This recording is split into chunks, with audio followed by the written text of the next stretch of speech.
Y mi voz irá contigo.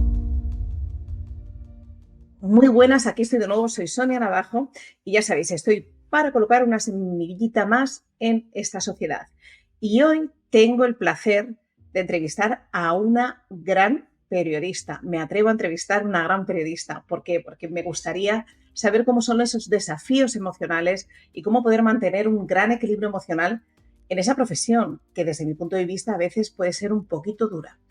Y sin más, voy a dar paso a una mujer que nos conocimos hace muchos años, cuando ninguna de las dos estábamos trabajando, entre comillas, de nuestra profesión, porque nos conocimos en Schindler, nuestra primera compañía yo creo que para ambas, y entonces yo trabajaba en recursos humanos y ella entró a trabajar allí para, a la vez que estaba estudiando, poder ganar su dinerillo. Estuvimos unos años juntas y luego cada una tomó sus derroteros y nos hemos vuelto a encontrar hace poquito.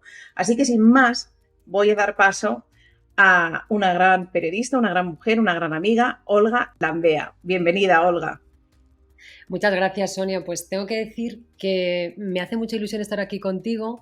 Cada vez que hablamos me acuerdo mucho de aquellos momentos que fueron importantes en mi vida y seguramente a lo mejor luego hablamos de ello. Y recuerdo que aprendí mucho en aquella época y tengo muy buenos recuerdos, otros no tan buenos que me sirvieron también para crecer. Y la verdad es que es una maravilla recordarlos contigo y también pues esta profesión de la que vamos a hablar pues que es muy interesante, pero como tú dices, requiere también de mucha fuerza emocional y de saber manejarla, que a veces no siempre es fácil. Bien, ahí Olga y yo éramos muy crías en aquel momento. ¿Qué? En aquel momento las dos éramos unas pipiolinas, éramos muy jóvenes y efectivamente era una empresa muy bonita, una gran empresa, pero yo creo una empresa donde éramos pocas mujeres, con lo cual nosotras nos aliábamos y nos uníamos para no sentirnos tan solas, porque era una empresa de construcción donde había muchísimo hombre. Pero bueno, vamos a empezar presentando tu currículum. O sea, en aquel momento tú estabas estudiando periodismo, pero decidiste, pues igual que yo en un momento dado, decidiste decir, bueno, aquí estoy ganando dinero, estoy cómoda, pero quiero comenzar mi trayectoria profesional en algo que me apasiona, en aquello que yo he estudiado, que es periodismo. Cuéntanos cómo fueron aquellos primeros momentos, cómo tuviste ese coraje, Olga, porque dejaste un buen salario, una buena compañía, era una gran compañía, para empezar de cero en aquello que realmente tú querías. Pues fue así, tal cual como tú lo estás contando. Yo recuerdo que entré en Schindler para hacer una sustitución de 4 meses, es una cosa que siempre digo, y me quedé 4 años allí. Y aprendí muchísimo.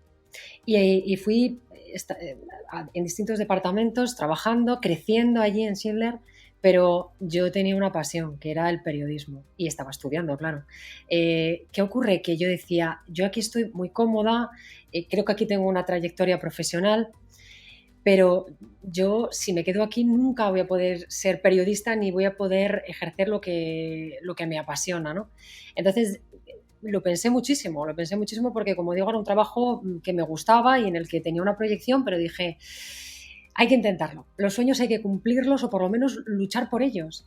Y entonces tomé una decisión que yo cuando entré al despacho de recursos humanos a decirlo me eché a llorar, Sonia, me eché a llorar y dije lo que me pasaba, fui muy sincera y bueno, pues cerré una etapa y salté al vacío. Salté al vacío porque me fui al ostracismo. O sea, yo fui a terminar la carrera, me faltaban 2 asignaturas y no tenía nada. Entonces, yo además vivía sola en Madrid y bueno, pues al final, cuando uno tiene un sueño, lucha por él y lo consigue, ¿no? Entonces, se dieron una serie de circunstancias para que yo esté al final donde estoy hoy, ¿no? Pero fue así, fue una decisión de decir, y es lo que yo siempre les digo a mis alumnos, estoy dando clase en un máster de Radio Televisión Española en colaboración con la Universidad Carlos, Rey Juan Carlos, y yo siempre le digo a mis alumnos que tienen que luchar por sus sueños y que no desfallezcan, porque si lo intentas al final lo consigues. Y yo, por ejemplo, pues soy un claro ejemplo de eso, ¿no? De lo que pasó. Y tengo compañeros de Schindler, como tú, por ejemplo, que me dicen lo mismo, ¿no? Que cómo fuiste tan valiente y cómo al final pues has conseguido lo que te proponías, por lo menos yo lo siento así. Pues sí, porque para quien no lo sepa, Olga lleva desde el 2005 en Radio Televisión Española y ha presentado programas tan importantes como Informe Semanal, que hace poco ha sido vuestro aniversario, ahora mismo está en el canal 24 Horas, y el Telediario, que más quisiera un periodista, ¿no? Yo creo que es el sueño de muchísimos. Bueno, al final sigue ahí, ha dado todo tipo de noticias, o sea, imaginaos lo que se ha podido dar en casi 20 años, ¿no? 18 años que lleva ahí. Y me imagino que, y además en una organización, Radio Televisión Española, que es muy grande, o sea, que ha cubierto todo.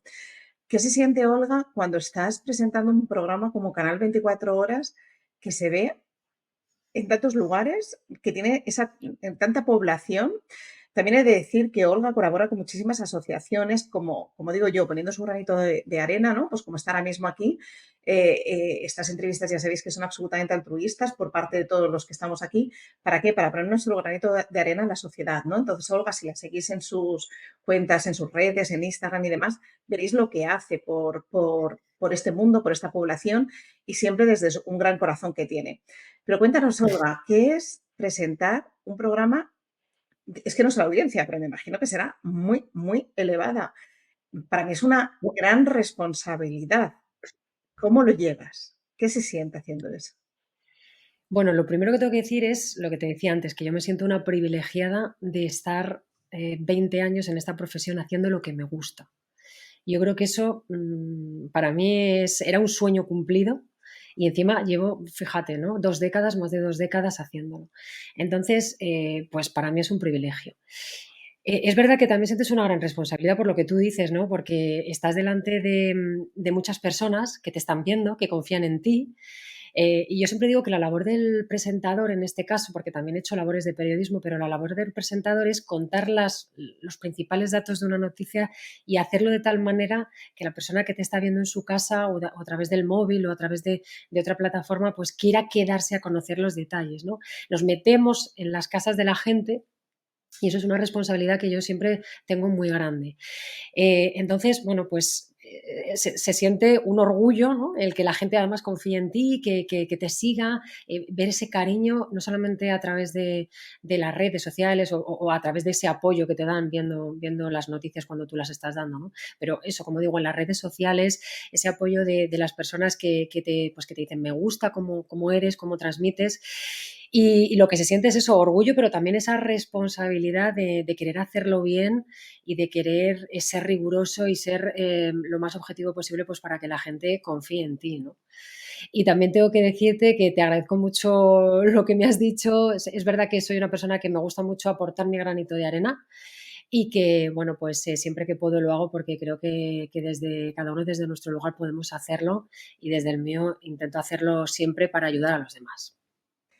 Me encanta, además me gusta muchísimo lo que dices de cómo llegar a la... Porque es verdad que se pueden dar las noticias de distinta manera, igual que hoy, por ejemplo, yo por la mañana me he despertado con un mail de una persona a la cual no conozco que me dice, oye, muchísimas gracias por tus podcasts, porque lo haces con una energía que esa energía no le puede gustar a todo el mundo, está claro, ¿no? Pero claro, ¿cómo transmitís las noticias para poder realmente atravesar? Es que has dicho la clave. Y yo creo que solo para atravesar el, la cámara, llegar al hogar de cada uno de nosotros y que yo decida quedarme contigo y no irme con otro. Es que solo se puede llegar desde lo emocional, desde transmitir energía. Olga, ¿cómo Eso lo es. hacéis eso? Yo creo que la clave de, por lo menos yo así lo concibo, de poder llegar a la gente es intentar ser tú mismo. Es difícil porque, claro, es un trabajo, además nos tenemos que maquillar, peinar. Yo intento, por ejemplo, desde el maquillaje, el peinado, la ropa que llevo, que sea lo más cercano a mí, ¿no? Intento ser auténtica, porque la gente nota cuando tú eres una persona cercana si lo eres o no lo eres.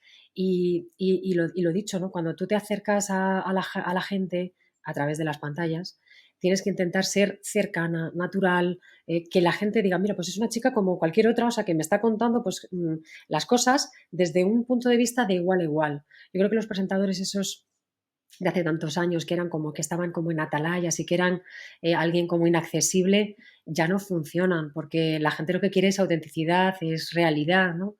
Y yo tengo la suerte de ser así. Entonces, O pues sea, estoy en el mejor puesto posible. hombre, está claro que daros cuenta que si Olga entró en nuestra compañía para 4 meses y se quedó 4 años, pues por algo sería, ¿no? Y además hace poco me lo recordaba un compañero. Para quien no lo sepa, mi marido es de allí también, de aquella compañía, y tenemos muchos amigos en común y todavía hay muchísima unión entre algunos de nosotros. Y bueno, pues efectivamente, yo creo que éramos tan jóvenes, con tantas ilusiones, que nos subimos muchísimo. Bueno, seguimos con lo nuestro, Olga. ¿Y qué es eso? O sea, yo cuando veo las noticias y muchas veces a mis clientes, a mis pacientes, les tengo que decir que dejen de escuchar noticias porque se agobian.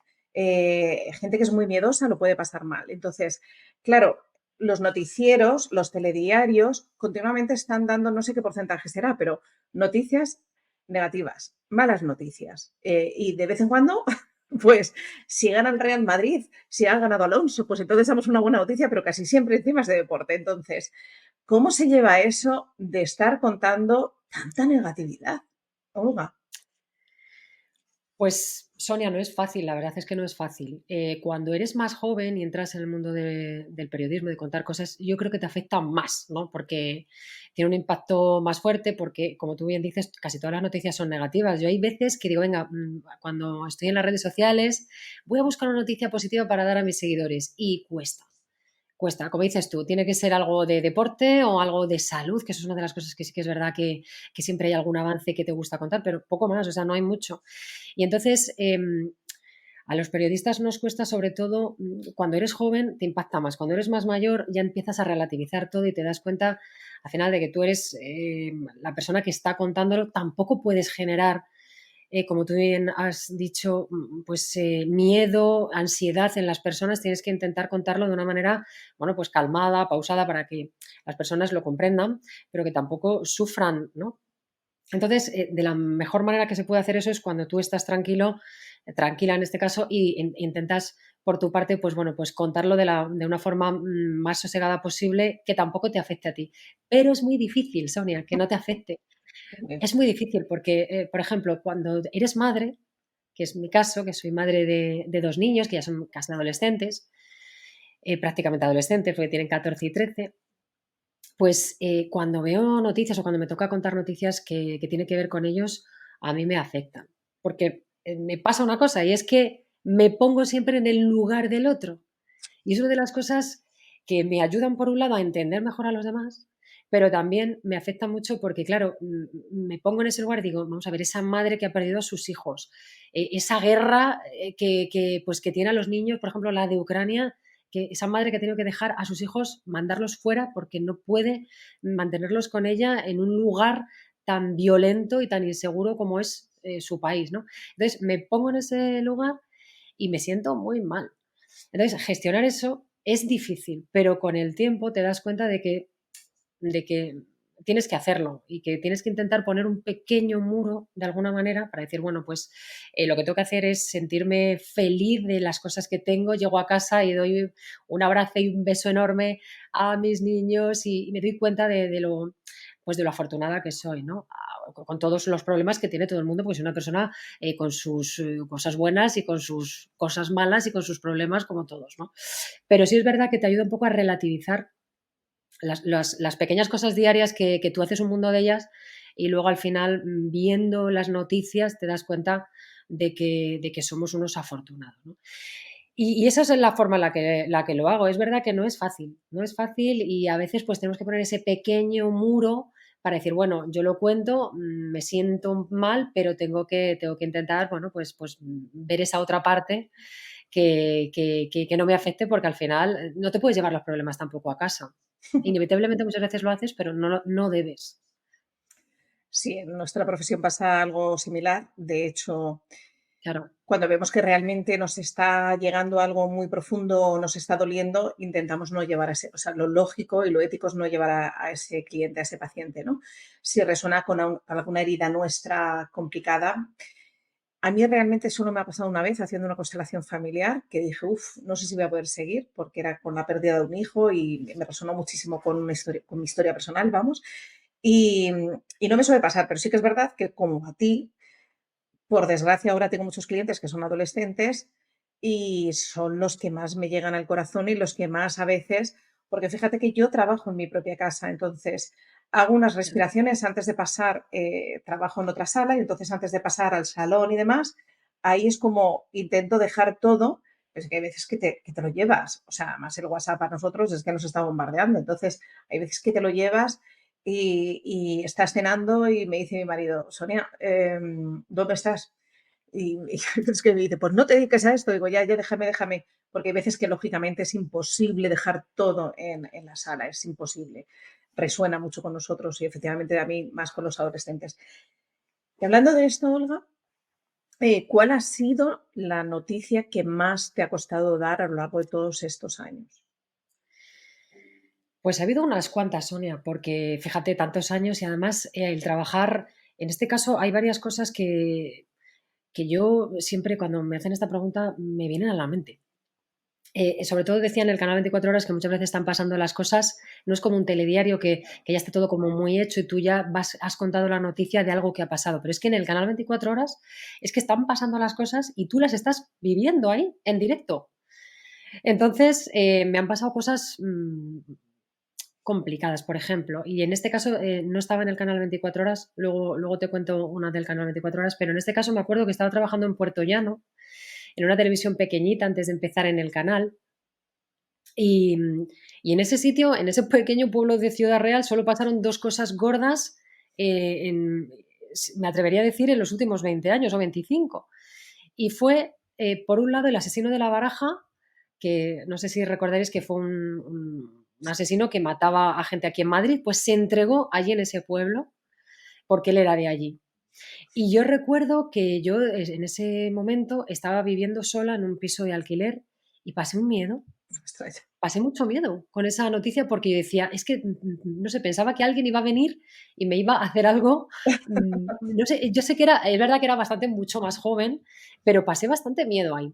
Y luego, al poco, porque yo en ese canal estuve menos de un año, al poco hubo un incendio, una explosión y un incendio en una petroquímica al lado, muy cerquita donde nosotros teníamos las instalaciones de la tele.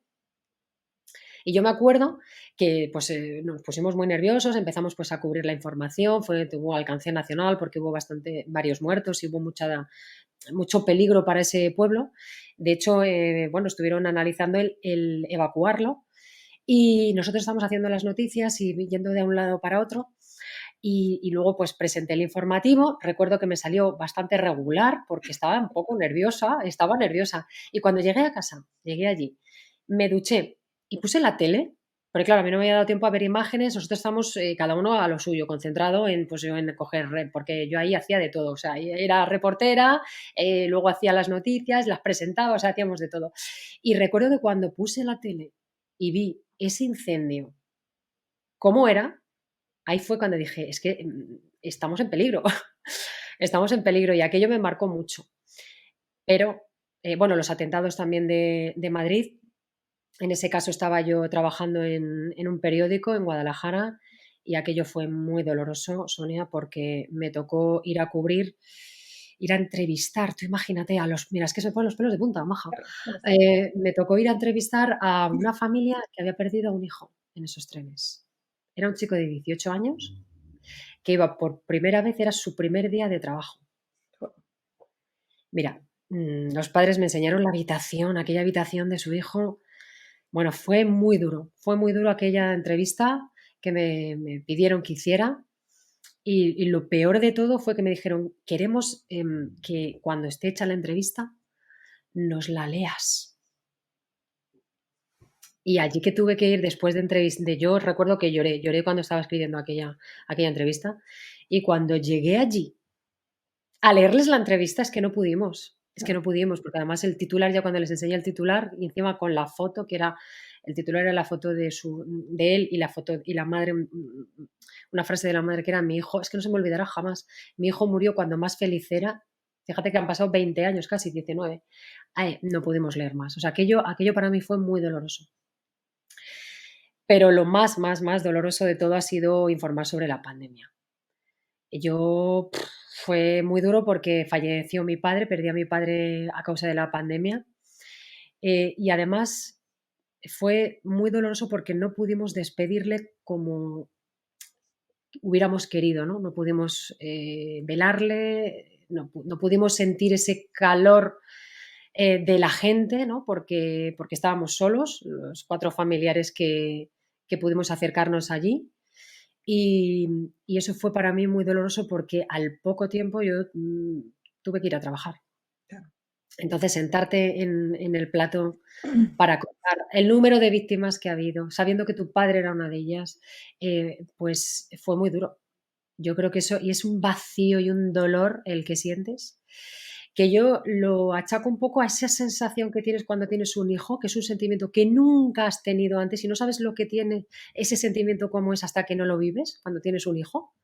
Pues cuando pierdes a un padre o a una madre, en este caso el de mi madre espero que tarde mucho tiempo, pero cuando pierdes a un padre es una sensación muy parecida.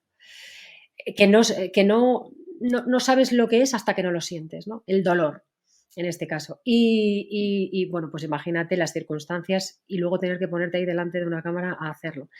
En ese caso, yo lo que, no sé, pues es verdad que yo siempre pienso que la ayuda profesional es muy importante y nosotros tenemos un psicólogo en casa para toda la familia, Muy bien. al que acudimos por nuestro hijo pequeño, porque pues tenía hiperactividad y bueno, pues es una forma, de vez en cuando vamos y nos ayuda a canalizar muchas cosas que nos pasan, ¿no? No es un psicólogo al que vayamos habitualmente, vamos por nuestro hijo, pero sí es verdad que cuando vas allí pues te desahogas y cuentas un poco lo que te pasa y eso yo creo que nos ayuda mucho. En aquel caso no pudo ser porque fíjate, estamos todos en pandemia y aunque lo hicimos por videollamada fue el caso de mi hijo y sí que algo te ayuda, Sí. pero bueno, mucho después pues sí que ya volvimos y yo creo que eso es fundamental, ¿no? El que si tú no puedes por tus propios medios pues canalizar las emociones y los sentimientos que tienes por cosas que te ocurren como esta, pues que personas como tú nos ayuden y nos a entender y a canalizar todo eso, ¿no? Pero sí, fue muy duro. La verdad es que lo de la pandemia fue horrible, sobre todo esa imagen que a mí se me ha quedado clavada, que es esa imagen que salió en todos los medios de tantos féretros allí en esa morgue improvisada en el Palacio de Hielo. A mí no se me olvidará jamás. Todos los que trabajasteis en la pandemia, que teníais que salir de casa y que estuvisteis cubriendo noticias o ayudando, bien, vamos, todos los servicios, pues yo recuerdo también un vecino de un pueblo de aquel lado, porque en Majadahonda también estuvieron los féretros, no se podía quitar esa imagen de la cabeza. Yo no me quiero ni imaginar enterrar a tu padre y tener que dar las noticias efectivamente del número de víctimas que hay. Tiene que ser tremendo. Y respecto a lo que tú estás contando, Olga, a mí me pasó lo mismo en el 11M. En el 11M yo acababa de entrar a trabajar en una compañía, lleva una semana y estallaron las bombas, yo acababa de llegar. Gracias a que me había cambiado una semana antes a esa compañía, yo si no hubiese estado por Atocha, porque me cogía el tren en la anterior compañía. Y, y me dijeron la psicóloga, porque empezaron a llegar muchas de las personas que iban en esos trenes. Y también a mí me tocó buscar a un matrimonio que nunca llegó, con unos hijos que dejaron huérfanos de, creo recordar, 7 8 años. Y por mucho que nosotros estemos preparados y tengamos nuestros recursos, yo recuerdo que luego además fui voluntaria por una de las técnicas que hacemos sobre el trauma MDR para poder colaborar, pero ya llamé como a las 12 de la noche, cuando yo ya había podido hablar con mucha gente para saber que esa gente al final había fallecido, organizar todo, tal, apoyar emocionalmente, pero lo tocada que te quedas. O sea, es que es increíble. O sea, cuando tú estás al pie de algo tan traumático, el trauma te lo llevas tú y hay que trabajarlo. O sea, y la pandemia, a día de hoy, yo entiendo que y espero que hayas podido hacer un buen tránsito del duelo de tu padre, pero nos ha dejado una huella absolutamente a todos, que mucha gente dice, no, no, se ve la pandemia, no. Entonces, ¿por qué tienes esta ansiedad repentina o esta apatía repentina? Y es porque hemos pasado durante unos meses un miedo sin saber a dónde estaba el virus, o sea, en el aire. Entonces, eso, quieras que no, nos lo hemos llevado en el cuerpo. La cantidad de fallecidos que ha habido, que tampoco se les ha dado mucha luz. Yo siempre decía, si me toca a mí, vamos, yo monto que le de Dios, porque quiero que se les dé luz, quiero que se les ponga un nombre, quiero que se sepa lo que ha ocurrido, ¿no? Y al final todo eso tan silenciado yo creo que pasa factura. Entonces, bueno, pues me alegro que hayas sido tan humana de contarnos eso, tu dolor, y que lo hayas podido transitar bien. Gracias. Pasa factura, sobre todo, pues fíjate, los medios de comunicación, que estábamos todo el rato, yo siempre que me preguntan lo digo, creo que todos los medios de comunicación nos faltó un poco humanizar esas listas, ¿no? De la gente. Han muerto tantas personas hoy. Sí, Ya, pero es que detrás de esas personas había familias rotas y destrozadas. Entonces, cuando en alguna ocasión he intervenido, pues para hablar un poco de cómo los medios de comunicación hemos tratado esto, yo creo que nos ha faltado eso, pero es verdad que lanzo un mensaje también de que es que somos humanos y nos estamos enfrentando a algo que, no, que era completamente desconocido y yo creo que todos teníamos mucho miedo entonces, ¿no? Entonces, bueno, pues al final aprendes a, bueno, pues a canalizar todo eso, el dolor. Yo no sé si he hecho bien el tránsito, la verdad es que no sabría decirte. Yo me acuerdo todos los días de mi padre, pero bueno, es normal, yo creo, es un sentimiento normal que yo creo, ¿no? Pues de pérdida, pero bueno, pues más atenuado y ya no, pues no hay ese dolor tan profundo, ni esa pena, ni esa rabia, ¿no? Por haberle perdido de esa manera. Pues no sé cómo lo estoy haciendo, sinceramente, no sabría decirte, pero bueno, yo creo que más o menos bien. Y en casa, pues los niños también lo pasaron mal, ¿no? Porque perdieron al abuelo de una forma, pues, muy repentina. Y además ellos, pues, tenían mucho trato con él y bueno, pues creo que todos escribieron una carta, en fin, pues no sé, hicimos algo un poco de despedida, siempre, pues teniéndole presente, ¿no? Pero bueno, pues dejándole marchar y recordando pues los buenos momentos que pasamos con él. Esa es la forma. Y cuando hablamos de pandemia, pues hombre, inevitablemente yo siempre pienso en él, pero en él, bueno, pues no en cómo murió, sino en cómo vivió y en lo felices que nos hizo, ¿no? me alegro. Solo apuntillar que probablemente no fue tan humanizado, Olga, porque os teníais que disociar para no poneros a llorar dando la noticia. Entonces, esa disociación probablemente era la frialdad con que se hacía todo. Y sabes lo que pasa, que tampoco tenemos mucha información. Ya, Entonces, claro, no, yo también pienso que la información venía toda del mismo lugar, no teníamos mucha información, tampoco podíamos salir y era complicado. Pero desde luego era muy difícil sentarte ahí sabiendo la inseguridad que había, que todo el mundo lo que quería era saber y conocer y que estaba todo el mundo pegado a la televisión porque si te digo que bueno, pues las audiencias de los informativos se dispararon en el consumo de televisión, se disparó en las primeras semanas y los primeros meses porque la gente lo que quería era saber qué estaba pasando, ¿no? Luego ya, que esto a lo mejor sí que tú tienes más información, yo creo que la gente ya estaba tan saturada de noticias que lo que quería era desconectar. Y entonces lo que empezó a aumentar fue el consumo de plataformas pues de entretenimiento, fíjate. ya, Pero al principio lo que la gente quería saber, y tú tienes esa responsabilidad de decir, pues es que tenemos que informar y tenemos que intentar hacerlo bien. Y no era fácil porque tampoco podíamos. ya. Bueno, vamos a cambiar de tercio. Olga, ¿cuál ha sido la noticia que más te ha gustado dar? Wow, pues ahora mismo, fíjate, eso es una de las cosas que no sabría decirte porque no son muchas. O sea, Bueno, yo todo lo que son avances es que es que así alguna gorda que digas, mm, hemos acabado con el cáncer, por ejemplo, es la que más me gustaría dar. Y yo creo que estamos más cerca. Y siempre es una de las preguntas que hago a todos los expertos y siempre me dicen que estamos más cerca. Y ojalá yo la dé. Todo lo que tiene que ver con avances médicos, con, yo qué sé, con mejorar la vida de las personas, pero de verdad, real, de una forma real, pues a mí eso me da mucha felicidad. pero no es fácil y ya tú lo has dicho, es que damos muy pocas noticias buenas. Por ejemplo, cuando ya empezamos a decir que, pues que la pandemia estaba remitiendo, que la mayor parte de nuestros mayores estaban vacunados, para mí eso fue una noticia muy buena, Sonia, porque yo tengo a mi madre que, que ella es una persona de riesgo, entonces el saber que ella está protegida a mí me da mucha paz. Y entonces bueno, pues el dar noticias ya de, pues hay menos fallecidos, ya se está reduciendo el contagio, la mayor parte de la gente está vacunada.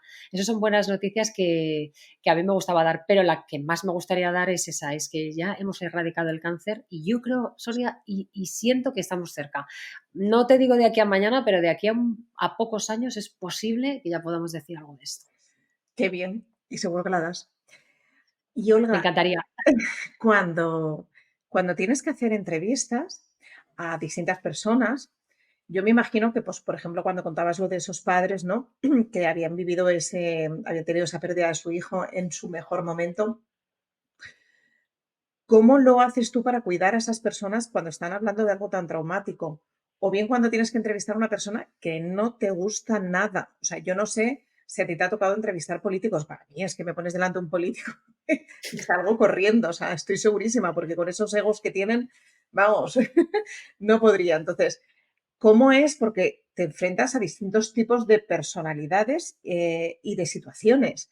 ¿Cómo lo manejas tú para poderte ahí tener ese equilibrio emocional, esa empatía, ese saber hacer? Bueno, si es una persona que ha sufrido pues un trauma o que está pasando por un momento difícil, Ujú. yo lo que intento es lo que te decía antes, ponerme en su lugar. Entonces, es verdad que no puedo intuir lo que está sintiendo, lo que está pensando, pero no es lo mismo, evidentemente. Entonces, cuando llegan, por ejemplo, al plató, a mí una de las cosas que más me gusta hacer, sobre todo con personas desconocidas que no están acostumbradas pues a los platós y que pues evitar que se dejen deslumbrar o que se dejen que se hagan pequeñitas, ¿no? Yo lo que quiero es pues que se sientan a gusto. Entonces, pues una de las cosas que me gusta hacer es, como se sientan un poquito antes de que empiece la entrevista y yo tengo que dar paso a noticias, pues cuando doy paso a una noticia y está la noticia emitiéndose, pues me gusta hablar con la persona, destacar algo que yo vea que me gusta de ella, pues tienes un pelo precioso, pues el otro día le dijo a una chica que tenía un pelo precioso y es que lo tenía, entonces pues se relajan o me Claro, gusta tu sonrisa, o sea, hacerlas sentir cómodas, ¿no? Porque no es fácil para una persona desconocida sentarse en un plato.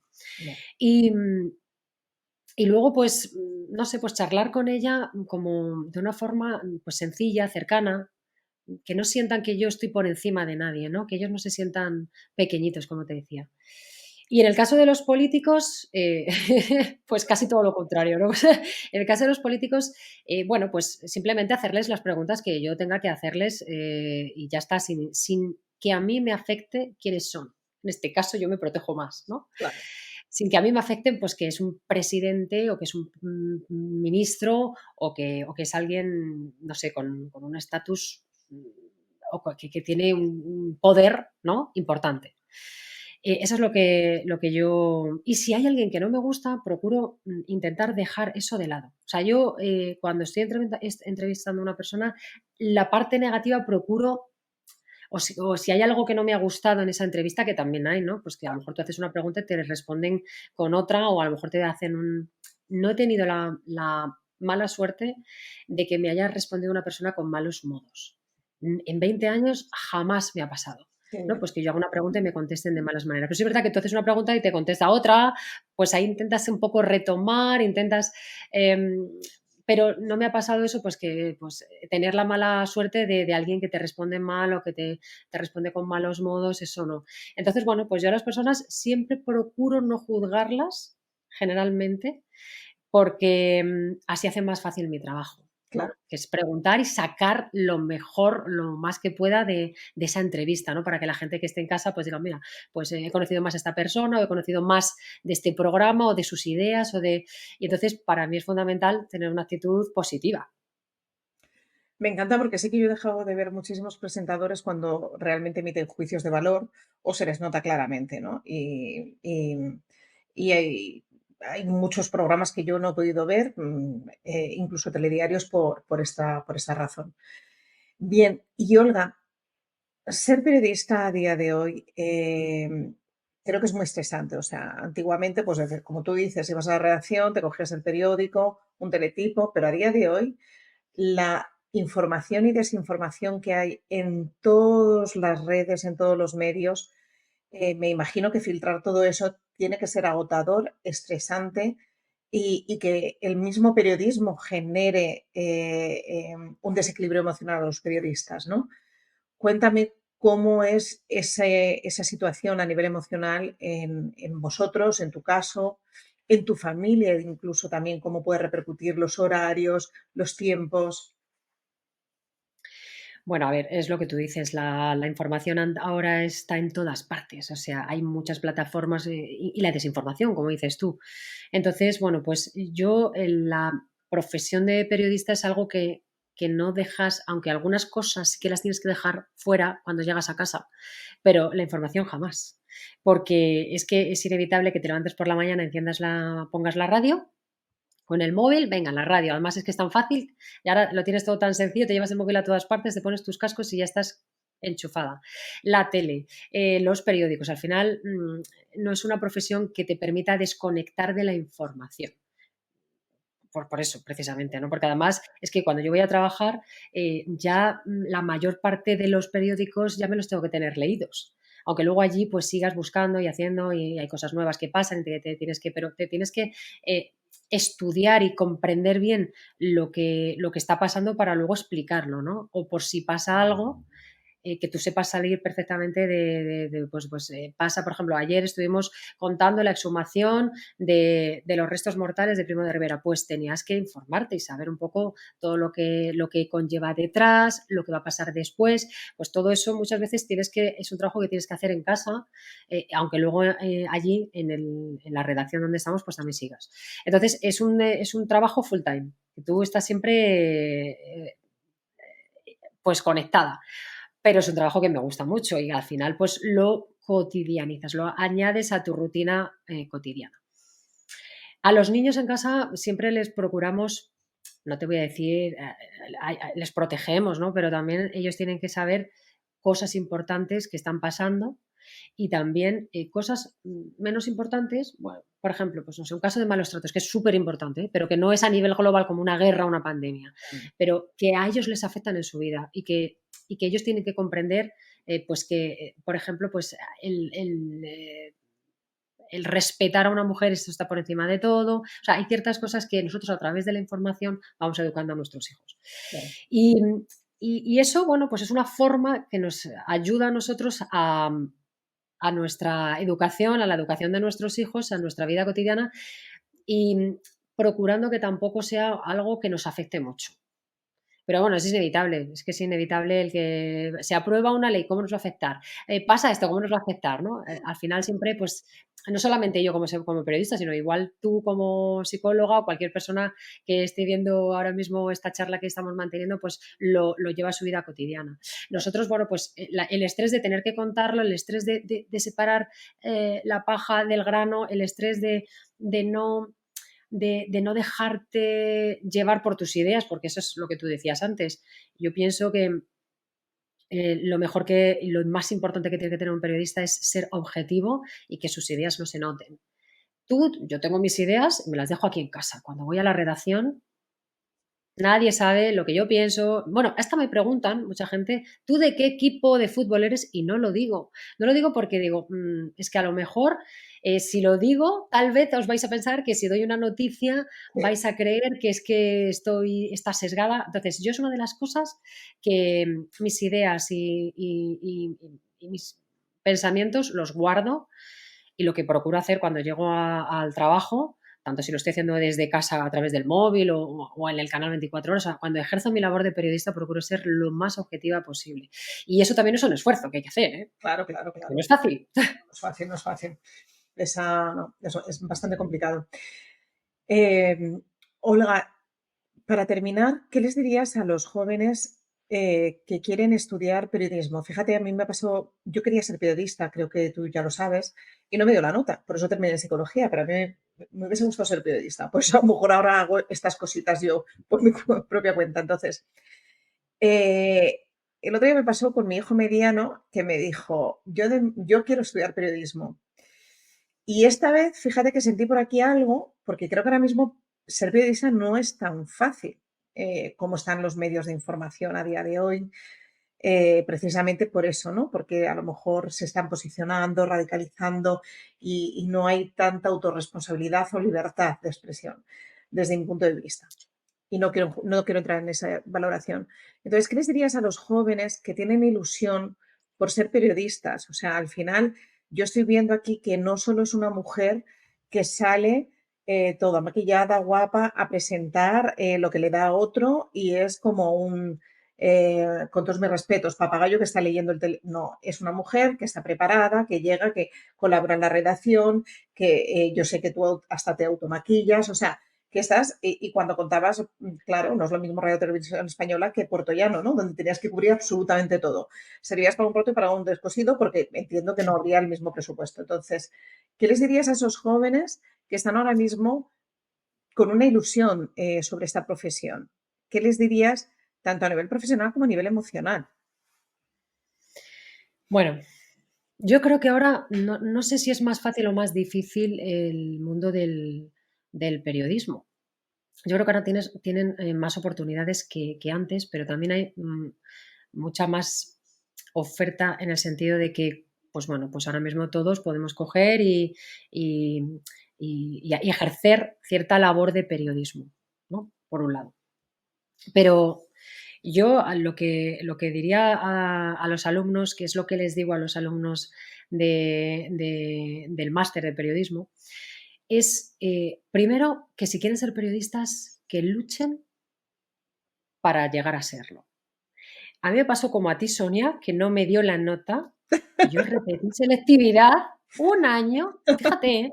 A mí me daba la carrera de filología inglesa. Y yo dije, yo no me veo de filóloga, es que no me veo. Entonces dije, voy a repetir selectividad. Yo tampoco me daba la nota porque, no sé, el COU me bajó un poquito la nota, yo tenía muy buenas notas, pero me bajó y la selectividad no me llegaba.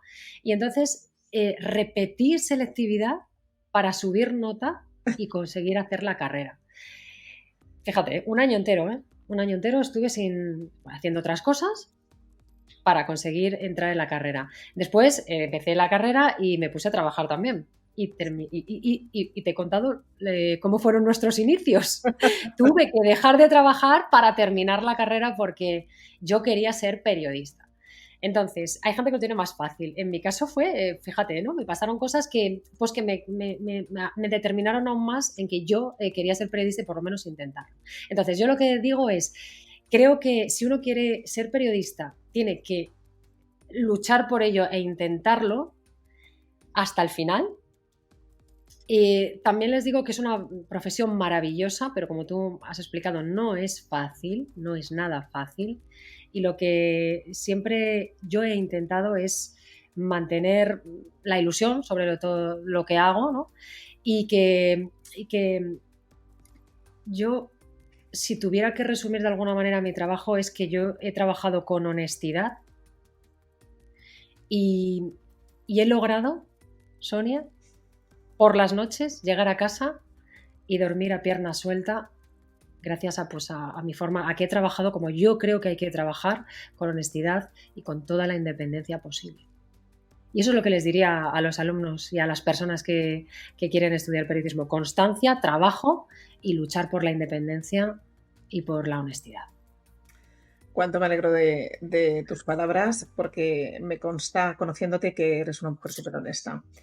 Pues Olga, hasta aquí hemos llegado. Creo que ha sido una entrevista maravillosa que va a poder acercar, humanizar más, ¿vale? Humanizar mucho más tu profesión, humanizar mucho más a esa mujer que se esconde detrás de la televisión todos los días para intentar llegar a nuestros corazones, a nuestra casa, humanizar la profesión. Y bueno, pues ahora mismo que parece que esta profesión, pues eso, se está deshumanizando, está siendo un poquito más radical en muchos ideales, ideas, pues que no, que hay gente todavía que se ilusiona, que vive de ello, que es honesta, que se lo pasa bien y disfruta haciendo su trabajo y que nada, que mil gracias, Olga, por haber estado con nosotros, también por habernos aportado esa parte emocional tan íntima tuya, que creo que va a ayudar a entender a muchas personas, ¿no? Que en nuestras profesiones, tú ya sabes que mi marido Ernesto se dedica a los números y yo digo, ya tú vas allí, haces números, aunque tengas que pedir mucho dinero al banco, me da igual, y vuelves, aunque tengas que despedir, pero nosotros estamos trabajando con personas, porque transmitir también es trabajar con personas y no es tan fácil. Entonces, Olga, solo decirte mil gracias. Ha sido unos minutos estupendos, maravillosos y muy bonitos y me alegro muchísimo de haber vuelto a conectar contigo. Pues muchísimas gracias, Sonia. Yo pienso lo mismo, además es que se nos nota que somos mujeres sensibles, pero fuertes, y además me identifico mucho contigo desde el primer día en que te vi aquella, porque además voy a recordar que fuiste tú la que me hiciste la entrevista, la que me contrataste, que fui allí a Schindler y llegué tarde y allí estabas tú. Y bueno, pues me ha encantado charlar un rato contigo y bueno, pues abrirme de esta manera, como has conseguido que me abra, tengo que decirlo, Sonia. Muchas gracias. Ha sido maravilloso. Bueno, Olga, me encanta haberte seleccionado, incluso habiendo llegado tan tarde. Algo habría, ¿ves? Es que muchas veces la conexión, o sea, no hay que decir, no hay que ser radicales en nada, la conexión, el dejarse fluir, el dejarse llevar por el corazón, ¿no? Y bueno, pues os dejamos audiencia, espero que os haya gustado muchísimo esto y mi voz irá contigo. Hasta la semana que viene. Adiós, Adiós. Olga, gracias.